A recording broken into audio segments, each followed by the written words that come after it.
আলাইকুম। কেমন আছেন সবাই? আশা করছি আল্লাহর রহমতে সবাই ভালো আছেন। নতুন আরেকটি সার্কুলার নিয়ে আপনাদের সামনে হাজির হলাম।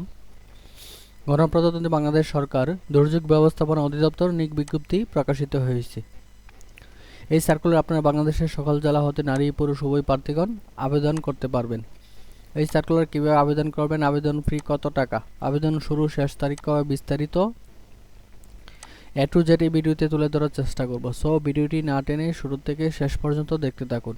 মূল ভিডিও আলোচনা করার পূর্বে আপনাদের কাছে ছোট্ট একটি রিকোয়েস্ট থাকবে, আপনি যদি আমাদের জব নিউজ টেক ইউটিউব চ্যানেলে নতুন দর্শক হয়ে থাকেন অথবা প্রথমবার ভিডিওটি দেখে থাকেন, তাহলে চ্যানেলটি সাবস্ক্রাইব করে অল বাটনে প্রেস করে দেবেন, যাতে করে নতুন সার্কুলার আপলোড করার সাথে সাথে আপনার কাছে নোটিফিকেশন চলে যায়।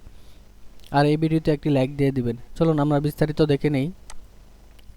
গণপ্রজাতন্ত্রী বাংলাদেশ সরকার দুর্যোগ ব্যবস্থাপনা অধিদপ্তর নিয়োগ বিজ্ঞপ্তি। দুর্যোগ ব্যবস্থাপনা ও ত্রাণ মন্ত্রণালয় স্মারক নং তারিখ 30/10/2025 খ্রিস্টাব্দ অনুযায়ী মোতাবেক দুর্যোগ ব্যবস্থাপনা অধিদপ্তর নিয়ন্ত্রণাধীন রাজস্ব খাতভুক্ত নিম্নবর্ণিত 13তম হতে 20তম গ্রেড শূন্যপদে সরাসরি নিয়োগের মাধ্যমে অস্থায়ী ভিত্তিতে পূরণের জন্য বাংলাদেশের প্রকৃত নাগরিকদের নিকট হতে নিম্নোক্ত শর্তে দরখাস্ত আহ্বান করা যাচ্ছে। প্রথম যে পদটি রয়েছে, পদের নাম হচ্ছে কম্পিউটার অপারেটর। একজন লোক নিয়োগ করা হবে। এই পদে শিক্ষাগত যোগ্যতা থাকতে হবে কোনো স্বীকৃত বিশ্ববিদ্যালয় হতে বিজ্ঞান বিভাগে স্নাতক বা সমমানের ডিগ্রি থাকতে হবে। পাশাপাশি কম্পিউটার মুদ্রা করে প্রতি মিনিটে বাংলায় 25 শব্দ এবং ইংরেজিতে 30 শব্দের গতি সহ সংশ্লিষ্ট বিষয়ে স্ট্যান্ডার্ড অ্যাপটিটিউড টেস্টে উত্তীর্ণ হতে হবে। 2 নম্বর যে পদটি রয়েছে ক্যাশিয়ার, 2 জন লোক নিয়োগ করা হবে। এই পদে শিক্ষাগত যোগ্যতা কোনো স্বীকৃত বিশ্ববিদ্যালয় হতে বাণিজ্য স্নাতক বা সমমানের ডিগ্রি থাকতে হবে। 3 নম্বর যে পদটি রয়েছে ওয়্যারলেস অপারেটর, 19 জন লোক নিয়োগ করা হবে। এই পদে শিক্ষাগত যোগ্যতা থাকতে হবে সরকার অনুমোদিত TNT ইনস্টিটিউট হতে প্রশিক্ষণ সার্টিফিকেট অথবা কোনো স্বীকৃত বোর্ড হইতে উচ্চ মাধ্যমিক সার্টিফিকেট বা সমমান পরীক্ষা উত্তীর্ণ হতে হবে। তারপর যে পদটি রয়েছে অফিস সহায়ক কাম কম্পিউটার মুদ্রাকরিক, 118 জন লোক নিয়োগ করা হবে।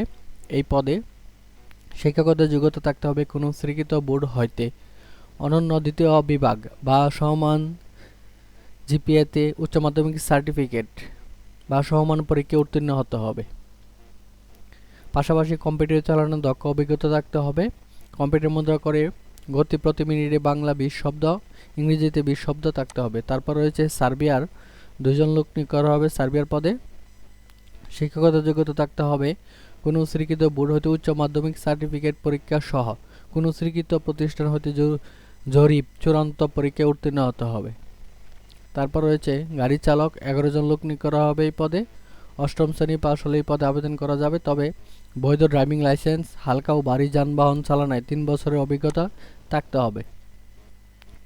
তারপর রয়েছে অফিস সহায়ক, 17 জন লোক নিয়োগ করা হবে। অফিস সহায়ক পদে শিক্ষাগত যোগ্যতা থাকতে হবে মাধ্যমিক স্কুল সার্টিফিকেট, তার মানে হচ্ছে SSC পাস হলে আপনি অফিস সহায়ক পদে আবেদন করতে পারবেন। সর্বশেষ যে পদটি রয়েছে নিরাপত্তা প্রহরী, 18 জন লোক নিয়োগ করা হবে। নিরাপত্তা প্রহরী পদে শিক্ষাগত যোগ্যতা থাকতে হবে 8ম শ্রেণী পাস। এই সকল পদের ক্ষেত্রে প্রার্থী বয়স হতে হবে 18 থেকে সর্বোচ্চ 32 বছরের মধ্যে।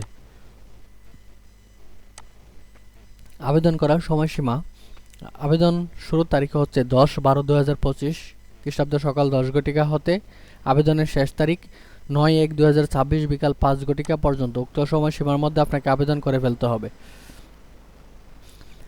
এখন দেখুন আপনার আবেদন কিভাবে করবেন। এখানে যে একটি লিঙ্ক দেওয়া আছে ddmr.teletalk.com.bd, আপনারা গুগলে গিয়ে সার্চ করবেন ddmr.teletalk.com.bd, তাহলে আপনাকে উক্ত ওয়েবসাইটে নিয়ে যাওয়া হবে। দেন ওইখান থেকে আপনি আবেদন সাবমিট করে নেবেন।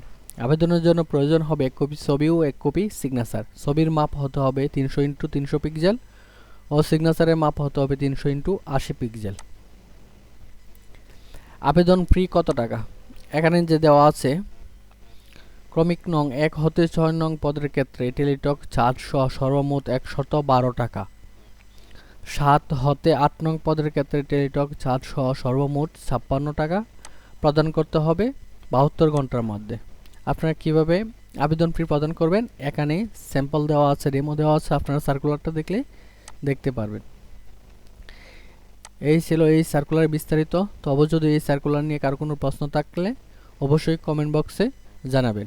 আজকের মতো এখানেই শেষ করছি। আসসালামু আলাইকুম, আল্লাহ হাফেজ।